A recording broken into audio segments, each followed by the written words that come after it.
pessoal, meu nome é Felipe, eu sou um teólogo mineiro. Estou aqui para conversar com vocês hoje sobre sacrifício. É um tema que é do meu interesse, que a gente escuta falar tanto em discussões sobre política, economia, esse tipo de coisa, mas é um tema que é bem importante para a discussão que a teologia da libertação faz em relação ao capitalismo, em relação à experiência do modo de produção capitalista, né? Acho que seria interessante a gente conversar um pouco sobre isso, porque recentemente eu fui no podcast do canal Spectrum e eu tive uma fala sobre sacrifício e gerou algumas dúvidas, algumas coisas nesse sentido.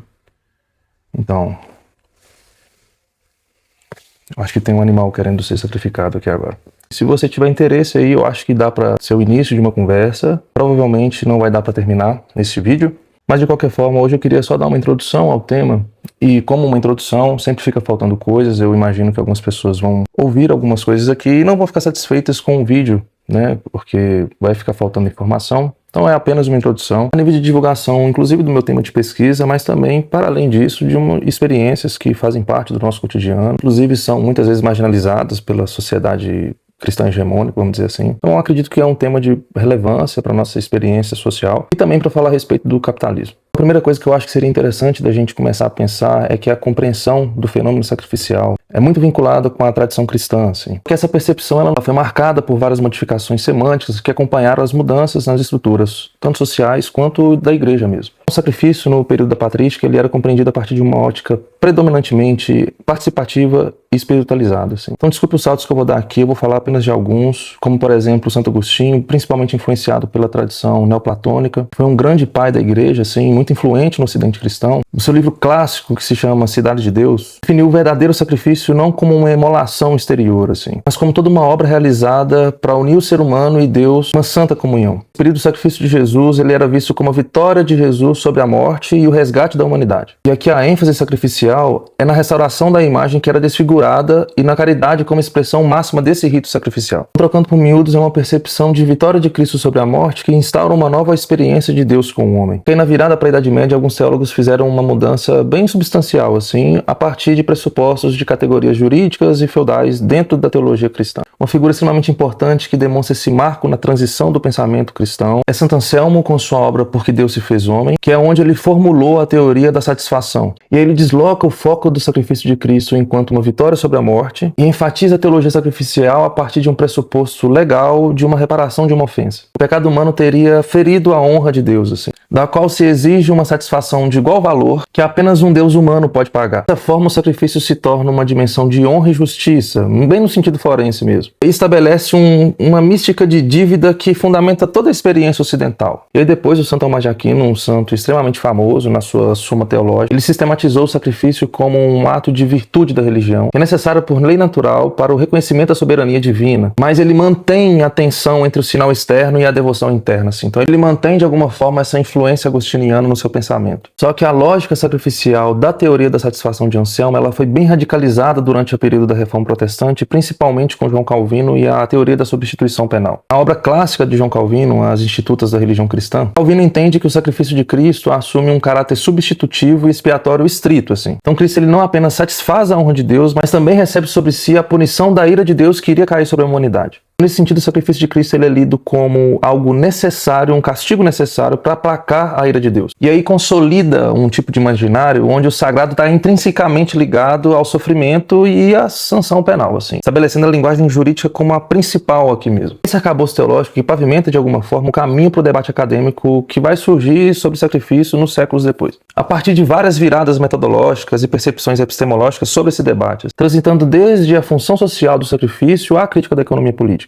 No início, a escola sociológica francesa foi representada por Herbert Mauss, onde no ensaio compartilhado dos dois em 1899, onde eles falam sobre a função do sacrifício, estabeleceram a base do sacrifício como um sistema de mediação entre o profano e o sagrado, qual o rito opera uma comunicação através da destruição de uma vítima. E essa visão funcionalista foi expandida por Emile Durkheim, que entendeu o sacrifício como uma ferramenta de coesão na qual a comunidade celebra sua alma coletiva. E aí, a partir da década de 70, a discussão foi atravessada pela perspectiva da violência mimética do Girard. Foi um antropólogo extremamente importante no século passado, a despeito das discussões sobre sacrifício. Assim. E para ele, o sacrifício é uma tecnologia social que é destinada para canalizar a violência mimetizada de uma comunidade para um bode expiatório. Ou seja, esse bode expiatório ele está representando a comunidade que recebe de alguma forma a ira divina que iria cair sobre a comunidade. Isso permite a restauração de uma paz social através da imolação de uma única vítima. Assim. De alguma forma, a lógica da substituição permanece nessa antropologia. Por isso, essa é uma teoria que bebe bastante da compreensão da teoria da satisfação e da teoria da substituição penal, já que se encontra nessa dimensão da violência que aplaca a ira divina de alguma forma e em muitos aspectos negligencia um papel de reciprocidade e comensalidade, que são elementos centrais em cosmologias de povos originários, por exemplo. E no contexto latino-americano, a teologia da libertação operou um deslocamento crítico da concepção de sacrifício, tirando essa dimensão de sacrifício do mundo religioso, aqui vamos usar dessa forma para facilitar nossa conversa aqui, para inserir essa ideia no campo da crítica da economia política. Então, autores como Asman e Hinckelammer, que são autores muito importantes para a tradição da teologia da libertação, principalmente vinculada à escola do Day, que é uma escola da teologia da libertação que dialoga bastante com ciências sociais, com a crítica da economia política, entre outras coisas, que foi estabelecida lá em Costa Rica. E aí eles identificaram no capitalismo uma religião de caráter fetichista, se apropriando daquilo que Marx tinha elaborado mesmo no Capital, inverte de alguma forma a lógica cristã. Para eles, o capitalismo exige sacrifício humano real em favor da vida do capital. Assim. Eles elaboram isso muito bem num livro dos dois que se chama A Idolatria do Mercado. Jung Mossung, que é um outro pensador também vinculado a essa escola brasileiro, está vivo até hoje, ele aprofunda de alguma forma essa análise ao demonstrar que a mística da eficácia captura o desejo humano e transforma a exclusão em uma necessidade técnica aceitável perante o ídolo do mercado. Uma discussão que tem tanto a ver com sacrifício quanto a idolatria. Para essa vertente teórica, o neoliberalismo enquanto religião econômica se ancora em um tipo de teologia sacrificial, onde a morte de algumas pessoas funciona como um tipo de garantia para salvar o sistema. E aí destrói pessoas, destrói a natureza e destrói todo o ecossistema. Então, na concepção deles, o sacrifício seria um tipo de violência imposta sobre as pessoas e também sobre toda a natureza e o ecossistema. E isso tudo a fim de maximizar o lucro. Assim. E essa experiência do humano reificado no capitalismo atribui à vida características de mercadoria, que é próprio da dimensão da reificação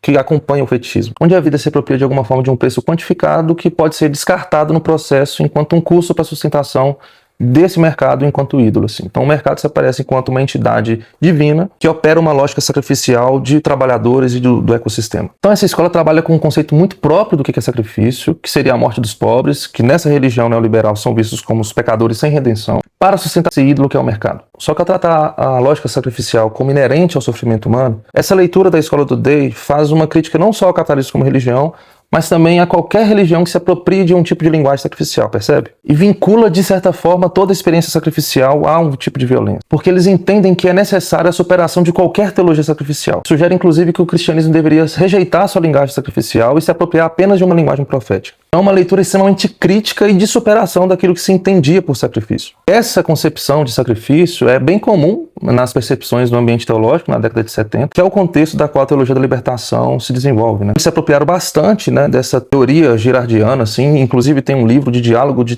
teólogos da libertação com Renan Girard, inclusive organizado pelo próprio Asman, para de alguma forma construir uma teologia que tem como percepção o sacrifício enquanto morte substituta de uma vítima inocente. Então, na escola do Day, de pensadores como Hinckelammer, o Asman e o Jung Mossung, o movimento mimético do ídolo mercado para evitar essa autodestruição do capitalismo, ou do capital, ou do mercado, e manter a paz econômica, eles escolhem o pobre como bode expiatório e vítima inocente. Essa é a elaboração que esses autores fazem. Só que, se a gente observar na literatura recente, existe uma lacuna nesse tipo de perspectiva, porque a teologia da libertação tratou o sacrifício prioritariamente a partir de uma categoria negativa, enquanto a antropologia contemporânea faz uma leitura um pouco diferente, assim. Como a historiadora estadunidense Catherine McClymont, que propõe uma visão bem policêntrica do que é o sacrifício e define ele como uma matriz dinâmica que não privilegia nenhum tipo de atividade em específico, como a morte, como acontece, por exemplo, na teologia da libertação e na substituição penal, em Renan Girard, por exemplo.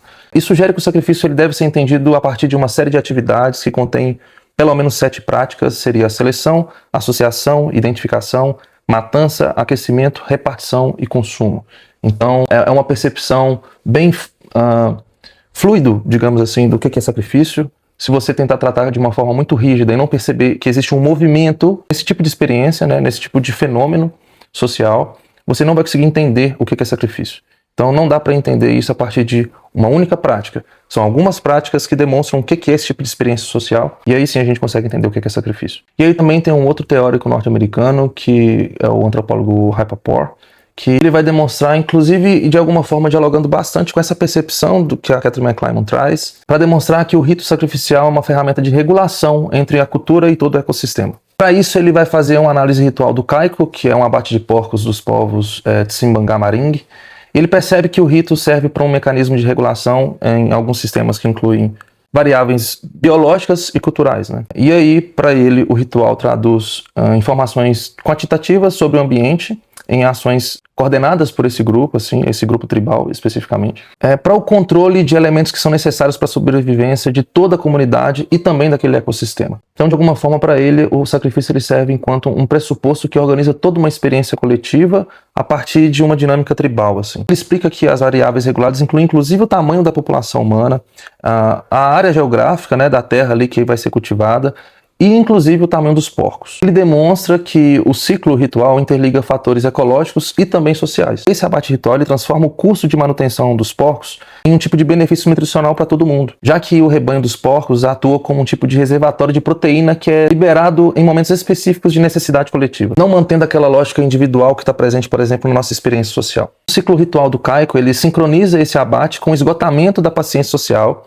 e dessa capacidade de carga da terra. Então, ele não entrega demais para não ter violência com a natureza, mas também ele não entrega de menos a ponto do povo, de alguma forma, ficar maluco. Ele argumenta que o ritual garante que a proteína animal de alta qualidade ela seja distribuída precisamente quando os indivíduos sofrem perdas de nitrogênio devido a esse estresse fisiológico, principalmente durante guerras. O ritual, nesse tipo de sociedade, ele otimiza um tipo de uso de um recurso que é escasso, então ele não dá nem a reveria e não trata de forma reificada a experiência com o animal que será sacrificado. E ele também apresenta que durante algumas fases desse ciclo ritual existe um tipo de proibição à hostilidade, protegendo a população e permitindo a recuperação de alguns recursos. O ritual de plantar ervas medicinais que são usadas para a recuperação do povo depois desse momento de batalha estabelece períodos de trégua obrigatória que podem durar décadas, inclusive, para aquela população. Essa dinâmica sacrificial facilita a redistribuição de pessoas pelo território após esses conflitos armados, onde grupos derrotados frequentemente estão em busca de tipo de refúgio com parente em outras áreas, o que permite que terras que são anteriormente ocupadas descansem o solo. Percebe como que a lógica sacrificial ela organiza toda a experiência da sociedade para manutenção inclusive da natureza, do ecossistema e não apenas de uma coletividade? Esse processo sacrificial que impede a degradação do solo em áreas densamente povoadas através do deslocamento forçado pelo ritual de guerra. O sacrifício aqui não é algo que é inerentemente violento, mas é o contrário, né? É uma categoria antropológica complexa que estabelece a relação social de um povo a partir de ritos. Envolve desde a seleção da oferta que vai ser sacrificada, que aqui no caso é o porco, né?